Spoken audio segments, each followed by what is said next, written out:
Nadal s'impose contre Cachine à Madrid au troisième tour dans un match incroyable, pas tant dans le niveau de jeu effectivement, mais dans le scénario, dans la tension, dans la difficulté des deux joueurs à déployer leur meilleur niveau et à trouver des solutions. C'était très très perturbant à voir, catastrophique parfois des deux côtés, mais au final Rafa plus fort dans le troisième set qui arrive à s'en sortir. On a commenté ça en direct avec Robin. Robin, comment tu te sens après ce match? Comment tu ressens ce match à chaud? Qu'est-ce que tu en as pensé de tout ça? Bah, très étrange. J'avoue que j'étais un peu en mode, «Qu'est-ce qui se passe?» Je comprenais pas trop. Un Rafa très, très bon d'entrée. Franchement, j'ai trouvé, dans la continuité de ce qu'on avait vu contre Dominor. Percutant, offensif, rien à dire. Il fait 3 fois le break. On se dit que ça va être un match facile face à un Cachin qui est pas trop dedans. Et dans le deuxième set, bah, on a d'un côté Rafa qui va complètement craquer, qui est moins bon, qui va faire pas mal de fautes, surtout un gros manque de longueur, surtout en coup droit, mais aussi revers. Et en face, un Kachin qui a commencé vraiment à y croire, qui a joué le feu pendant quelques jeux, 3-4 jeux, il arrive à se détacher, 4-1, 2 breaks. Et c'est après qu'on rentre vraiment dans la partie la plus loufoque du match, avec cette fin de deuxième set où Kachin a deux breaks d'avance. Il rend les 2 breaks à Rafa, Rafa qui pourtant joue court et pas dedans. Et il rend vraiment 2 breaks à Rafa, on se rend vers un tie-break du coup. Et dans ce tie-break, on se dit que Rafa va pouvoir appuyer, va pouvoir s'en sortir. Et finalement, non. Encore une fois, Rafa qui joue un peu trop court, Kachin qui rejoue un peu bien dans ce tie-break. Et donc on a eu 3 sets finalement, et un troisième set où Rafa a su quand même retrouver un bon niveau de jeu, un peu comme dans le premier, et s'en sort. Et c'est un match qui est dur à analyser, je pense que tu me rejoins, assez étrange. Un match très étrange, comme j'ai dit, perturbant à analyser. Euh, on vient de se faire effectivement les 3 heures en live.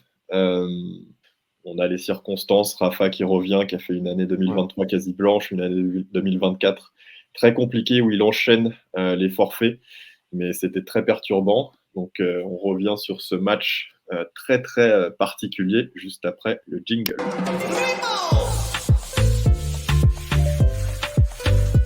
Du coup, un match, ouais, comme on le disait, particulier, catastrophique par moment. On a ce deuxième set, je pense, dont on va parler forcément un peu plus en détail, qui est vraiment très, ouais, qui était très très particulier.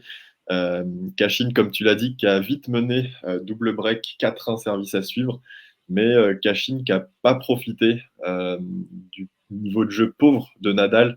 Nadal jouait dans le carré de service. Côté coup droit, Nadal, c'était très très très compliqué.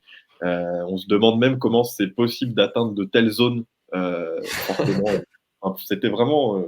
Je pense que voilà, vous avez en tête le Nadal de 2015 qui jouait, qui avait pas de confiance, qui était perdu sur le court, qui jouait très très court. Bah là, c'était ça dans le texte. Et Cachin n'en a pas profité. Il aurait dû conclure tous les jours le deuxième set 6-2 ou 6-3, mais il s'est fait bien rattraper par un Rafa qui saisissait la petite opportunité qu'il avait, et Cachin qui a conclu ce deuxième set au tie-break, mais vraiment un Rafa ouais, qui nous a fait peur. Alors on pouvait se demander si c'était physique, s'il avait une gêne, mais enfin, quand on le voit sur le court, au niveau de ses déplacements, c'est pas la folie, mais il n'y a pas de gêne particulière comme on a pu voir certaines fois où on savait très bien qu'il allait claquer physiquement les jours suivants. Là, on n'a pas trop cette sensation, bizarrement. On sent plus que c'est une perte de repère, une perte de confiance qui, certes, c'est son troisième match à Madrid, certes, c'est son cinquième match sur terre battue cette saison, mais voilà, ça passe aussi par là. Et donc, comme tu le disais, un Rafa qui nous a montré une mauvaise phase avec un troisième set où voilà, il a remonté un peu la pente. Mais qu'est-ce que tu penses justement, enfin voilà, comment tu ressens ce deuxième set où on a vu un Rafa perdu qui jouait dans des zones, comme je l'ai dit, où enfin, on se demande comment c'est possible de jouer si court. T'as trouvé ça? Enfin, qu'est-ce que ça t'a fait? J'ai trouvé ça surprenant parce que, comme je disais, il jouait bien dans la première manche, donc je me suis dit: pourquoi d'un coup, il se met à jouer hyper court comme ça? Surtout qu'il était en confiance, 6-1, une bonne victoire aussi contre Dominor. Mm. Moi, je pensais vraiment qu'il y avait un problème physique, parce que je me suis dit: «C'est un peu la raison la plus logique». Enfin, la confiance, a priori, il l'a, le tennis, il l'a. Je me dis: s'il joue aussi court, ça se trouve, il y a une gêne, ou il y a un truc, où il va appeler le kiné, ou il va nous le dire après ou quoi, mais a priori, il n'y aurait pas de gêne, parce que Mm. bah, on a vu que dans le troisième set, il pouvait de nouveau hausser le curseur. Et C'est ça. sur sa conférence de presse, juste d'après-match, bah, on a vu qu'apparemment, il a juste dit que ça, il n'y avait pas forcément de gêne. Enfin, il n'a pas spécifié de gêne particulière. Donc c'est très étonnant. Ouais. Est-ce que c'est une baisse liée au match d'avant? Peut-être. Un match quand même assez exigeant contre 2 mineurs, 2 heures à haute intensité. Peut-être qu'il s'est vu un peu trop beau. J'en doute de la part de Rafa, mais on Ouais. sait qu'on connaît quand même le bonhomme et il est quand même très sérieux. Peut-être qu'il y a de ça, peut-être qu'il s'est vu trop beau, il s'est dit 6-1, c'est facile. Et en fait, Cachin l'a un peu surpris en début de deuxième manche, un petit relâchement, et je sais pas. Ou est-ce que dans sa tête, à 4-1, il s'est dit je vais lâcher le set, et il n'a pas réussi à re-switcher après, quand il est Ouais. retombé à 4-4 ou même à 5-5, pardon, et après dans le tie-break. Mm. C'est étonnant. J'ai envie quand même de retenir peut-être le positif du troisième set, où il a Ouais. su retrouver son niveau de jeu. La clé, ça a été vraiment le coup droit longue ligne qu'il a réussi à trouver pas mal de fois. C'était la clé du match. Dès qu'il arrivait un petit peu à sortir de la diagonale, son coup droit sur le revers de Kachin, dès qu'il arrivait à aller dans le coup droit de l'Argentin, c'était beaucoup plus compliqué pour lui. Il n'a jamais vraiment réussi à le contrôler. Il faisait pas mal de points avec ça. Ça a été une clé. J'ai trouvé assez rassurant aussi dans ses placements vers l'avant. Plus rassurant encore que ce qu'on a vu par le passé. Il était toujours sur les amortis. Peut-être que Kachin, c'est pas le meilleur pour faire des amortis, mais il était sur les amortis. Il arrive à les remettre. Dans le petit jeu, ça allait. Donc ouais, moi, c'est vraiment la baisse en deuxième set qui m'inquiète, parce que tu enlèves cette baisse en deuxième set, on pourrait se dire Nadal, il fait un bon match, quoi. Le premier set, c'est bien. Mm. Le troisième set, pardon, c'est plutôt bien aussi. Le déplacement, pas tant d'inquiétude que ça. Y a pas, voilà, ça va. Au bout de 3 heures, ça allait. Mais ouais, ce deuxième set, Ouais. j'arrive pas à me l'expliquer personnellement. Ouais, enfin, très perturbant. Pourtant, tu l'as dit, il fait un premier set qui est bon. Bon, il est même ouais, pas loin Même d'être très bon, très bon par moment. Très bon par moment. Des belles séquences. Côté revers, très très bon hein. côté Très bon revers. revers. Très percutant, qui arrive à faire les différences, à jouer vraiment croisé, mais à sortir Cachine du court. Il faisait vraiment pas mal de points avec son revers. Et donc, c'était très perturbant d'avoir ce switch entre le premier set où il gagne 6-1, où certes, ça dure peut-être 3 quarts d'heure, mais bon, avec Rafa, ça prend toujours du temps qu'il gagne 6-1 ou 7-6. Et il y a ce deuxième set, tu l'as dit, où voilà, il n'y avait plus rien côté coup droit, c'était la misère, vraiment la misère. Ouais, Il se ouais, souciait juste de passer au-dessus du filet, mais c'est ça, ça, ça, coup ça droit. Ouais. retombait juste, voilà, juste après le filet. Milieu du carré de service. C'est Au mieux ça, la ligne.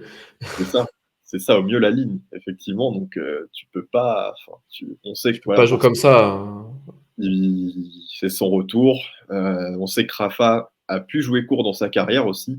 Aussi, Enfin, ouais. quand on compare avec Federer et Djokovic, voilà, on a plus cette image de Rafa, le lifter, certes, mais qui pouvait jouer quand même assez court par moment. Bah là, Aussi. là c'est l'illustration parfaite. Il a joué vraiment très court. Et Cachine, mine de rien, n'a pas su en profiter. Alors, Ouais, il gagne le assez tueur tie-break. parfois. Il gagne le tie-break, mais pour Mais moi, il se fatigue aussi. il se fatigue et il doit Ouais, enfoncer davantage Rafa.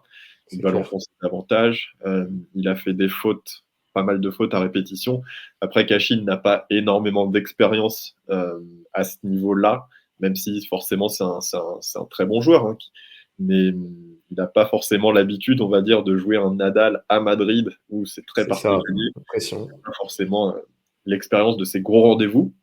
Et donc Rafa a su en profiter. Et ce troisième set où Rafa était meilleur, il va jouer Lechka.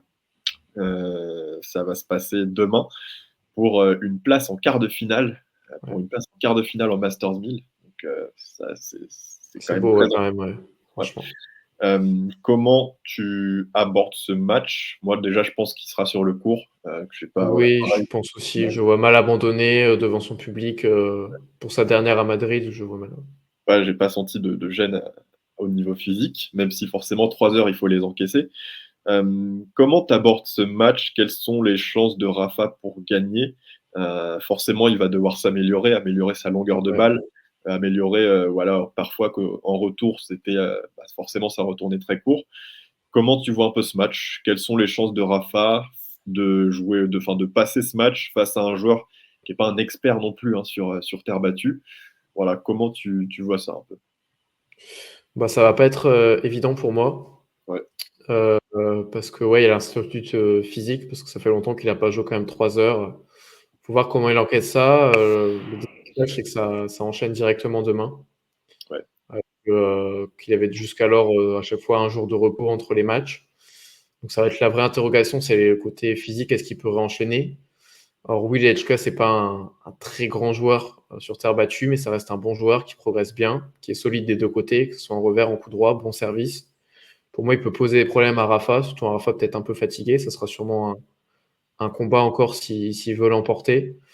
Donc je sais pas trop. J'étais assez confiant pour Rafa sur ces deux matchs pour le voir arriver en quart de finale.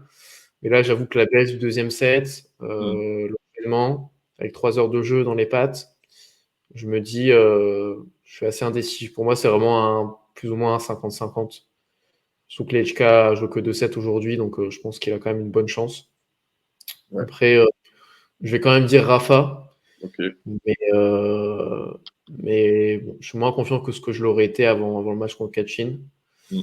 Et ce sera encore un match intéressant à suivre pour voir s'il peut enchaîner et voir si ce deuxième set c'est un fait isolé ou si de nouveau ça va coincer un petit peu. Ça va être très très intéressant à suivre en tout cas. Ouais. Ouais, je te rejoins. C'est pas loin d'être un 50-50 après ce qu'on a vu aujourd'hui, effectivement. Et si on peut se projeter, forcément, les HK, voilà, on sait que sa surface, c'est plus le dur. Mais il a quand même un jeu qui peut faire mal à Rafa à Madrid. Euh, et si ouais, on se projette un peu, bah, d'après ce qu'on a vu, forcément, au service, Rafa, il lâche pas des premières à 200 dans tous les sens. Il vise plutôt son slice de gaucher, mais il va forcément se faire un peu plus agresser que contre Mm. Kashin, qui a vraiment été assez cool, on va dire, au retour. Enfin voilà, Rafa n'a pas été en danger vraiment dès son deuxième coup de raquette. Donc là, je pense que vraiment les HK a de quoi gêner Rafa Ouais, beaucoup plus clairement. tôt dans le point. S'il joue pour. Exactement. Si Rafa manque de longueur, et j'ai peur que ce soit encore le Ouais, cas, si c'est le cas, il là, va se faire punir. Ouais. là on Il n'aura se fera pas, punir. ce Ouais. sera pas Kashin en face, malheureusement. Lechka qui a des frappes très très tendues et qui peut très vite sortir Nadal du court. Je pense que ça va être compliqué à ce niveau-là. Et forcément, la dimension physique va finir par prendre le pas parce que Lechka, il les a vus, les matchs de Rafa. Il sait que C'est clair. Ouais. voilà, il va devoir distiller peut-être plus d'amorti et que sur un match au meilleur, enfin voilà, si ça part en 3-7, ça peut avoir toute cette différence. Donc, assez inquiet pour Rafa. Ouais. C'est vrai que Plus inquiet, ouais. je vais partir sur un match en 3-7. 3-7 aussi, mais j'ai peur que les HK trouvent la clé que Kashin n'a pas trouvée aujourd'hui. Et Ouais, donc, c'est pourquoi possible. voilà, je vais peut-être aller sur un Lechka qui s'en sortira dans le troisième face à un Nadal voilà, qui a fait son tournoi, qui a joué déjà 4 matchs, mine de rien, à quasiment Donc, c'est quand 38 même pas ans. mal, ouais. Ouais, donc moi je vais aller là-dessus. Je ne sais pas si tu arrives à sortir un vainqueur de ton côté. Bah, moi, je tente Rafa, quoi, un Ouais, peu à l'orgueil et je me dis aussi que les HK, c'est pareil, il a pas forcément, enfin, il a déjà fait des bons résultats, mais jouer un Rafa à Madrid, c'est quand même pas anodin, donc je me dis que ça peut jouer aussi et que pour beaucoup de joueurs comme ça joue. Donc, il y a forcément un moment dans le match où c'est plus compliqué. ouais, Voilà, à voir après la longueur de balle de Rafa, ça sera la clé, quoi. Et voir aussi le coup droit. On a vu le coup droit longue ligne aujourd'hui, c'était une des clés aussi. Contre les HK, ça peut l'être. Ce qui fait bien, c'est fixer côté revers l'adversaire et après décaler sur coup droit. Ça sera une séquence qui devra faire très, très souvent pour s'en sortir. ouais, Donc hâte ouais, de voir ça parce que ça va encore nous donner beaucoup d'enseignements. Mais oui, quoi qu'il arrive, comme tu l'as dit, son tournoi est réussi. Ouais, pour moi aussi. Un exactement, quart, ça serait du bonus. exactement. En tout cas, n'hésitez pas à nous dire en commentaire ce que vous avez pensé de ce Rafa contre Kashin, de ce Rafa depuis le début de Madrid et même sur terre battue. Voilà, on sentait qu'il montait un peu en gamme, mais voilà, il y a eu quand même ce match très, très particulier, comme on l'a dit. N'hésitez pas à nous dire qui vous voyez entre Nadal et les HK pour aller en quart de finale contre potentiellement Medvedev. Dites-nous qu'est-ce que vous pensez plus particulièrement de ce tournoi de Madrid. Il y a des belles affiches, il y a des beaux matchs. On sent que la saison commence à bien progresser en termes de niveau de jeu. On sent que Roland Garros arrive. N'hésitez pas à nous suivre sur les différents réseaux sociaux. On est très actifs et on se retrouve très bientôt pour de nouvelles vidéos. Et prenez soin de vous. À très très bientôt. Ciao.